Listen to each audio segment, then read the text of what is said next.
Hello friends, welcome to my YouTube channel doctor Mukesh 01। मैं doctor Mukesh Kumar, general physician and general medicine consultant. आज हम इस video में बात करेंगे नेल में जो फंगल इन्फेक्शन हो जाते हैं उसके बारे में। नाखून में फंगल इन्फेक्शन होने का क्या कारण है, क्या इसका रीज़न है, क्यों होता है, क्या इसका मुख्य रीज़न है, कैसे इसे बचा जा सकता है, क्यों होता है, क्या इसका ट्रीटमेंट है। इसके बारे में मैं काफ़ी डिटेल में बात करूँगा, तो इसके लिए आप वीडियो को लास्ट तक देखें और चैनल पर नए हैं तो प्लीज़ सब्सक्राइब करना बिल्कुल ना भूलें और इसे ज़्यादा से ज़्यादा शेयर करें।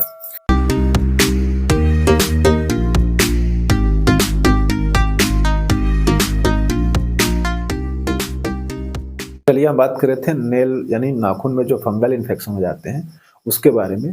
नाखून में फंगल इन्फेक्शन होने के काफ़ी सारे रीज़न्स हैं, काफ़ी कारण हैं। जैसे जो लोग ज़्यादातर खेती-बाड़ी काम करते हैं उनको बहुत ज़्यादा होता है, या जो लोग ज़्यादातर पानी में रहते हैं, पानी में रह कर के काम करते हैं, जैसे मछुआरे होते हैं, पानी में रह कर के ही मछली उनको मारना होता है या कीचड़ में ही उनको मछली मारना होता है, तो उनको उस कंडीशन में बहुत ज़्यादा होने के चांसेस रहते हैं। या जो लोग गार्डन या माली का काम करते हैं, उनको भी बहुत ज़्यादा होने के चांसेस रहते हैं। या जैसे हाउसवाइफ़ होती हैं, बहुत ज़्यादा कपड़ा धुलती हैं या हमेशा पानी में रहती हैं, तो उनको भी होने के चांसेस रहते हैं। या जो मेड होती हैं, बाथरूम का सर-सफाई या कीचड़ का सर-सफाई या गटर का सर-सफाई के काम करती हैं, उनको भी होने का बहुत ज़्यादा चांसेस रहता है। ऐसे देखा गया है कि जो ज़्यादातर पानी में रहते हैं या ज़्यादातर कीचड़ में रहते हैं, उनको बहुत ज़्यादा होने के चांसेस होते हैं।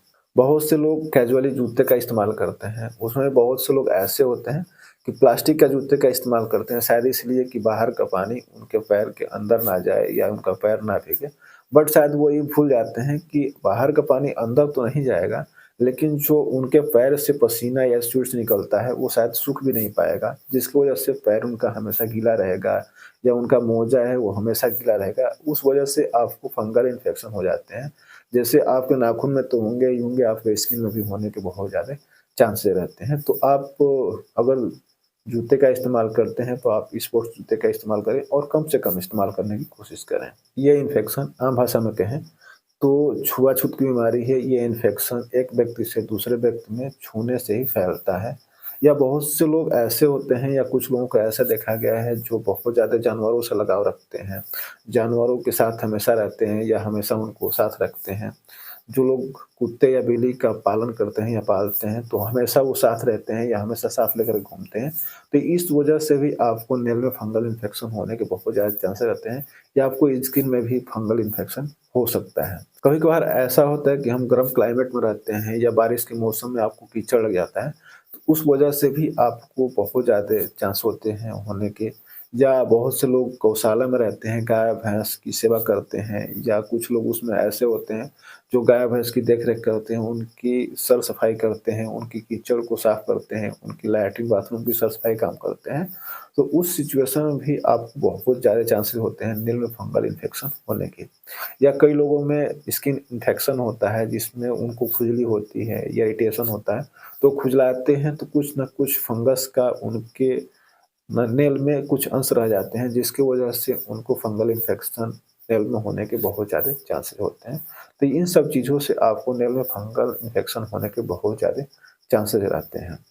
ये इन्फेक्शन से आपको टीनिया इन्फेक्शन हो जाता है, जो कि ना ही ये बैक्टीरिया से होता है, ना ही वायरस से होता है, ना प्रोटोज़ोआ से होता है, ना ही किसी प्रकार की एलर्जी से होता है। ये केवल और केवल आपको फंगस इन्फेक्शन से ही होता है।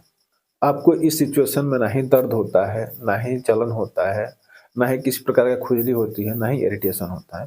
तो इस कंडीशन में बहुत से लोग डॉक्टर से दिखाना ज़रूरी नहीं समझते हैं या वो दिखाना नहीं चाहते हैं, तो बहुत बड़ी गलती कर रहे हैं। आपको डॉक्टर से दिखा लेना चाहिए, क्योंकि आपको आगे चल कर के बहुत ज़्यादा समस्या हो सकती है। आपके इस वजह से आपके बॉडी में किसी भी पार्ट पे इन्फेक्शन हो सकता है, या आप अपने पैर या हाथ की अंगुली के हमेशा के लिए नाखून खो सकते हैं।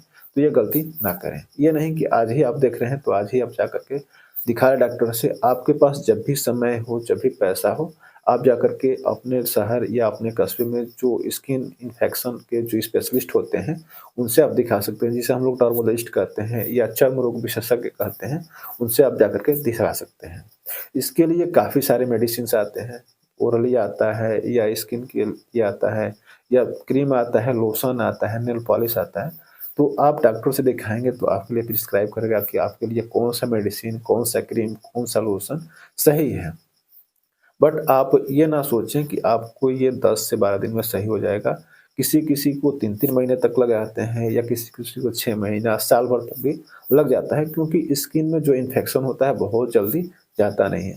ओरली मेडिसिन की बात करें तो कुछ मेडिसिन आती हैं जैसे फ्लूकोनाज़ोल आता है, केटेकोनाज़ोल आता है, इटोकोनाज़ोल आता है। क्रीम की बात करें तो कैंडिड बी आता है, कैंडिड टोटल आता है या लोशन की बात करें तो कैंडिड बी लोशन आता है, कैंडिड टोटल लोशन आता है या कैंडिड लोशन आता है। तो आप इस मेडिसिन या इस क्रीम या लोशन को लेकर के आप इस्तेमाल कर सकते हैं। आप अगर हफ्ते दिन तक इस्तेमाल करते हैं तो आपको कुछ राहत मिलता है, तो आप ये ना सोचें कि बस हो गया रहने दो अब सही हो गया। तो ये ना सोचें, आपको इसे कंटिन्यू जितना दिन तक डॉक्टर बोलें, उतना दिन तक आपको लेना है क्योंकि स्किन का जो बीमारी है बहुत जल्द जाती नहीं है, तो इसका कुछ लंबा दवा चलता है। महीने दिन तक, 2 महीने, 3 महीने, साल-साल भर तक दवा चलती है। तो आशा करता हूँ आपको जानकारी अच्छी लगी होगी और आपने अभी तक चैनल को सब्सक्राइब नहीं किया है तो प्लीज़ सब्सक्राइब कर लें और इसे ज़्यादा से ज़्यादा शेयर करें। और इसी तरह की जानकारी के लिए आप वीडियो से कनेक्टेड रहें, चैनल से कनेक्टेड रहें। मैं इसी तरह की जानकारी लेकर के आता रहता हूँ। आज के लिए बस इतना ही। जय हिंद, जय भारत।